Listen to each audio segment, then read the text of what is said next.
दोस्तों जब दरवाजे आपके फ्रेम के अंदर लगे होते हैं तब कोई दिक्कत नहीं है, दरवाज़ा टेढ़ा नहीं होगा। तो जब भी आप फ्रेम के साथ में दरवाज़ा ले रहे हैं तब आपको कोई भी किसी पर भी प्रकार की दिक्कत नहीं आने वाली है, क्योंकि अब ये दरवाज़ा फ्रेम में लगा हुआ है, चारों तरफ से फिक्स है, इसलिए इसमें कोई दिक्कत नहीं आएगी, तो दरवाज़ा बैंड नहीं होगा। लेकिन कुछ और सावधानियां हैं जिन्हें रख करके आप अपने दरवाजे को बैंड होने से बचा सकते हैं। ये दरवाज़ा SDHMR का है, इसकी जगह अगर कोई लकड़ी का दरवाज़ा है या फिर WPC या PVC का दरवाज़ा है, उसके साथ भी हमें सेम सावधानी रखने की आवश्यकता है। अब दोस्तों सबसे पहले मैं आपको दिखाना चाहूँगा, देखिए हमने एक कब्जा यहाँ लगाया है, एक यहाँ पे लगाया है, एक यहाँ लगाया है और एक यहाँ पे लगाया है।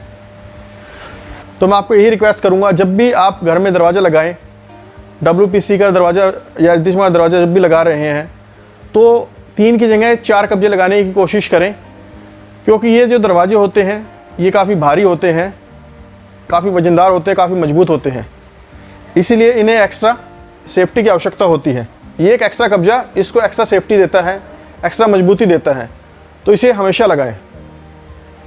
उसके अलावा दोस्तों मैं बताऊंगा, जब हमने अपने घर में ऑटोमेटिक लॉक लगाया होता है और डोर क्लोजर लगाया होता है तो होता क्या है कि दरवाज़ा अपने आप बंद हो जाता है और हम कोशिश करते हैं हम अपने दरवाजे को बंद ना होने दें, क्योंकि हमें इसे बार बार खोलना पड़ता है। उससे बचने के लिए हम क्या करते हैं, हम चटकनी को बाहर निकाल देते हैं और अब दरवाज़ा बंद नहीं हो पाता है। इससे क्या परेशानी आती है वो मैं आपको बता देता हूँ। ऐसा करने से दरवाज़ा यहाँ से बैंड होना शुरू हो जाता है, क्योंकि वो अब अंदर नहीं जा पा रहा है। अंदर नहीं जा पा रहा है तो ये धीरे धीरे करके बैंड होना शुरू हो जाएगा। तो मैं आपको रिक्वेस्ट करूँगा, कभी भी इस टाइप से निकाल करके ना रखें, कुंडी को हमेशा अंदर रखें और दरवाजे को हमेशा प्रॉपर बंद करके रखें। जब दरवाज़ा प्रॉपर बंद होगा तो उसको प्रॉपर सपोर्ट मिलेगा, प्रॉपर स्ट्रेंथ मिलेगी, उससे कभी आपका दरवाज़ा हमेशा बना रहेगा, ठीक रहेगा, कभी भी आपका दरवाज़ा ख़राब नहीं होगा। तो दोस्तों ये तो आप समझ गए हैं। इसके बाद मैं आपको एक और केस स्टडी दिखाना चाहूँगा जो आपके काम आएगी। दोस्तों ये जो दरवाज़ा आप देख रहे हैं, इस दरवाजे पर हमने एक साइड में 3D डिज़ाइन बनाया है, ये WPC का दरवाज़ा है, और दूसरी साइड में हमने इसमें 2D डिज़ाइन बनाया है, जिसे आप यहाँ पे देख पा रहे होंगे। अब यदि आपका डोर क्लोजर ख़राब है तो दरवाज़ा ऐसे बीच में लटक जाएगा। अब ये दरवाज़ा ना ही तो खुला है ना ही ये दरवाज़ा बंद है। दोस्तों इस केस में होगा क्या, आपने भले ही एक्स्ट्रा कब्जे लगाए हैं, 1 2 3 4 एक्स्ट्रा कब्जे लगाने के बावजूद भी धीरे धीरे दरवाज़ा इस पोजीशन में ऐसे बैंड होना शुरू होगा। यहाँ पे दरवाज़ों के कब्जों पर वजन पड़ेगा और एक पोजीशन ऐसी आएगी कि वो बंद होना बंद हो जाएगा। तो इसलिए मैं आपको रिक्वेस्ट करूँगा, हमेशा अपने दरवाजे को बंद करके रखें, कुंडी उसकी लगा करके रखें। अगर आवश्यकता नहीं है तो कुंडी हमेशा लगा करके रखें, कब्जा बंद कर रखें, दरवाज़ा जब तक बंद रहेगा वो ठीक रहेगा। इसके अलावा दोस्तों मैं एक केस स्टडी और दिखाऊंगा जो आपके काम आएगी, क्योंकि जब से मैं आपको दिखा रहा हूँ आपको लग रहा होगा कि SDHMR और WPC के दरवाजे बैंड हो जाते हैं, लेकिन ऐसा बिल्कुल भी नहीं है। ये हमारे इस्तेमाल के ऊपर डिपेंड करता है। तो अगली केस स्टडी के पास चलते हैं। दोस्तों ये जो दरवाज़ा आप देख रहे हैं ये ना ही तो MDF का है, ना PVC का है, ना WPC का है। ये दरवाज़ा एल्युमिनियम से बना हुआ है और मैं आपको दिखाना चाहूँगा गलत इस्तेमाल के कारण एल्युमिनियम से बने दरवाजे भी बैंड हो जाते हैं। तो ये देखिए हम यहाँ से शुरू करते हैं। मैं ये सब एक लेवल में है यहाँ पर, और जैसे जैसे जैसे जैसे हम ऊपर की तरफ आएंगे और ये देखिए मेरी उंगली नीचे की तरफ जा रही है और इतना दरवाज़ा बाहर की ओर निकला हुआ है। तो गलत इस्तेमाल से आपका दरवाज़ा ख़राब हो सकता है। इसलिए मैंने पहले भी आपको बताया है और मैं फिर से आपको बता रहा हूँ कि हमेशा अपने दरवाजे की कुंडी लगा करके रखें, इससे आपका दरवाज़ा बैंड नहीं होगा। अगर इसको अभी भी हम कुंडी वगैरह लगा के रखेंगे तो कुछ समय बाद ये दरवाज़ा अपने आप ठीक हो जाएगा। और यही आपको मैं बताना चाहूँगा, यदि आपको कोई SDHMR और WPC का दरवाज़ा है जो आपके गलत इस्तेमाल के कारण ख़राब हो गया है, तो उन्हें भी कुछ समय के लिए प्रॉपर तरीके से कुंडी और चटकनी लगा करके रखें, तो कुछ समय बाद आपका दरवाज़ा अपने आप ही ठीक हो जाएगा। तो दोस्तों इसके बाद एक स्टडी और है, मैं उस पर लेकर के चलता हूँ, तो उससे आपको थोड़ा और जानकारी मिलेगी। दोस्तों अब मैं आपको एक और केस स्टडी दिखा रहा हूँ उसके स्टडी में देखिए दरवाजे को खुद जान पूछ रहे किस प्रकार से ख़राब किया जाता है। ऊपर डोर क्लोजर लगा है और हम चाहते हैं कि बार बार दरवाज़ा बंद ना हो, इसलिए हमने क्या किया, इसमें यहाँ पर एक पत्थर लगा, पत्थर के सपोर्ट के कारण अब ये दरवाज़ा बंद नहीं हो पा रहा है। और कभी जो है हम इसको यहाँ पर लगा देते हैं ताकि बंद ना हो। उसके अलावा कभी हम इस पत्थर को घुमा करके यहाँ पर लगा देते हैं।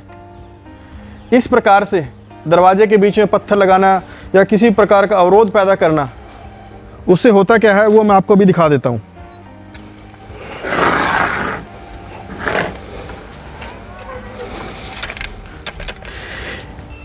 आप देखिए ऊपर से दरवाज़ा पूरी तरह से बंद है, जहाँ पत्थर लगा हुआ था वहाँ पे दरवाज़ा तिरछा हो गया है। ऐसा नहीं है अभी कभी ठीक नहीं हुआ, ठीक हो जाएगा। उसके लिए हमें यहाँ पे एक अलग से चटकनी लगानी पड़ेगी। कुछ टाइम हम उसे लगा करके रखेंगे तो दरवाज़ा अपने आप सीधा हो जाएगा। लेकिन हम ऐसी नौबत आने ही क्यों देते हैं, हम इस टाइप का काम ही क्यों करते हैं, हमें ऐसा करना ही नहीं चाहिए जिससे आपका दरवाज़ा ख़राब होता हो। तो इस टाइप से कभी भी दरवाजे के बीच में अवरोध पैदा ना करें जिससे आपका दरवाज़ा ख़राब ना हो।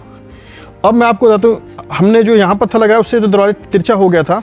और जब हम पत्थर यहाँ पर लगाते हैं, मैं अपने कैमरामैन को बोलूँगा थोड़ा आगे आइए। जब हम पत्थर को यहाँ पे लगाते हैं तो देखिए ये कब्जा जो है इसका खुलने लगा है यहाँ से, क्योंकि उसका सारा प्रेशर यहाँ पर आ जाता है। इस वजह से ये दरवाज़ा यहाँ से खुलने लगा है।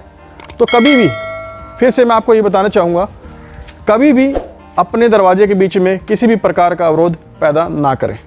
इसके अलावा हम एक और गलती करते हैं जिसके बारे में मैं अभी आगे आपको और बताऊंगा। दोस्तों एक और वो क्या गलती है जिसे हम बार बार करते हैं, उसके बारे में बात करते हैं अभी। ये जो दरवाजा आप देख रहे हैं पूरी तरीके से बंद है, सब कुछ एकदम फिट है, सब कुछ ओके है इस दरवाजे में। लेकिन कमरे की साफ़ सफाई करने के लिए हमें दरवाजे को कई बार खोलना पड़ता है, और जब डोर क्लोजर उसमें लगा होता है तो दरवाज़ा अपने आप ही बंद होना शुरू हो जाता है।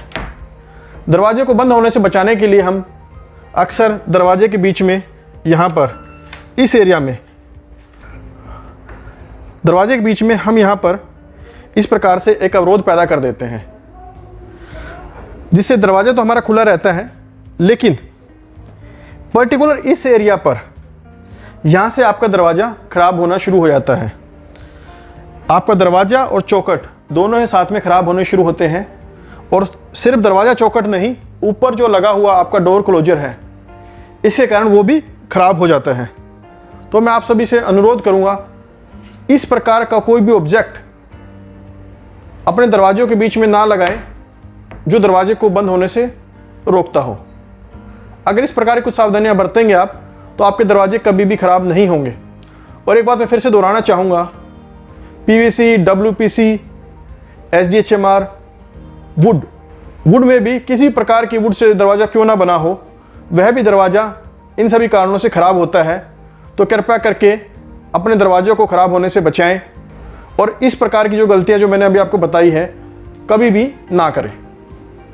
धन्यवाद। तो दोस्तों अब तो आप समझ गए होंगे कि किन सावधानियों का ध्यान रख करके हम अपने दरवाजों को सालों साल इस्तेमाल कर सकते हैं। और यदि अभी भी आपके मन में डोर्स को लेकर के कोई भी सवाल है तो कमेंट बॉक्स में कमेंट करें। इसके अलावा व्हाट्सएप का लिंक डिस्क्रिप्शन बॉक्स में है, वहां पर जाकर के भी आप हमसे कोई भी सवाल पूछ सकते हैं। आगे आने वाली वीडियो में मैं आपको बताऊंगा कि कैसे आप अपने लिए कस्टमाइज मोल्डिंग्स ऑर्डर कर सकते हैं, कहाँ कहाँ आप इन मोल्डिंग्स का इस्तेमाल कर सकते हैं। इसके अलावा गृहिणी अपना ज्यादातर समय किचन में बिताती है, कैसे वो किचन को और अधिक सुंदर बना सकते हैं, कैसे वह अपने पुराने पल्लों को नए डिजाइनर 2D 3D डिजाइन से बने हुए पल्लों के साथ में रिप्लेस कर सकते हैं। इसके अलावा और भी बहुत सारे प्रोडक्ट्स हैं जिनकी जानकारी या तो ऑलरेडी हमारे चैनल पर अवेलेबल है या फिर आने वाले वीडियोज में आपको मिलती रहेगी। इसीलिए चैनल को सब्सक्राइब करना बिल्कुल भी ना भूलें। जल्दी मिलते हैं अगले वीडियो में, तब तक के लिए नमस्कार, जय हिंद।